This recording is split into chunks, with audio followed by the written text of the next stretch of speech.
Corporate life feels शोषण आत्मनिर्भरतेचं certificate पाहिजे होतं मला, म्हणून कॉर्पोरेट जॉईन केलेलं. आता असं वाटतंय की आत्मनिर्भरता हा शब्दच माझ्या डिक्शनरीमधून पूर्णपणे निघून गेलेला आहे. कॉर्पोरेट एम्प्लॉईज फक्त 2 गोष्टींची वाट बघतात, दॅट इज सॅलरी डे आणि फ्रायडे नाईट. कॉर्पोरेटवाल्यांची पहिली सॅलरी म्हणजे वॉचमॅनची सॅलरी, अशी मला माझे पप्पा बोलतात. सकाळी उठल्यानंतर लिटरली मला माझ्या डोळ्यांचं वेट 2-2 kg फील होतं. म्हणजे काम कमी आणि ट्रॅव्हलिंग जास्त. कधीतरी वर्क फ्रॉम होम मिळाला म्हणजे बायका डुईंग हाऊस होल्ड ड्युटीज आणि mens be like wearing shirt नीचे lungi, having cigarette in one hand, attending corporate meetings. आता कॉर्पोरेट मीटिंग्सवरून मला आठवलं, corporate meetings be like centre पण तोच, रिसिव्हर पण तोच, सब्जेक्ट पण तोच, अजेंडा पण तोच, एक्सेप्ट डेट आणि टाइम. रिझल्ट मात्र ZERO, zero, no advantage at all.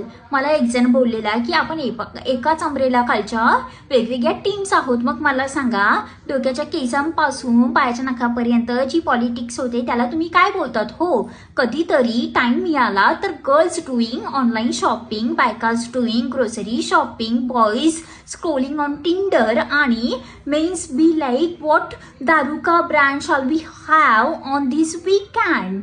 आता कॉर्पोरेटवाल्यांचे कोणी सखा आणि सखी असं कोणीच नसतं. हां, पहिलंच सांगते, कारण की लॅपटॉप आणि चार्जर हेच त्यांची सखा आणि सखी असतो. ऑफिसला गेल्यानंतर कधी एकदाचे 5 वाजतात असं फील होतं आणि रोज मला रेजिग्नेशन द्यावंसं वाटतं. अच्छा, मला रेजिग्नेशनवरून आठवलं, आज मला रेजिग्नेशन टाकायचं आहे. आणि अशीच व्हिडिओ पाहण्यासाठी जर फॉलो केला नसेल तर फॉलो करा आणि तुमच्या मित्रांना मैत्रिणींना हा व्हिडिओ नक्की शेअर करा. Okay, bye.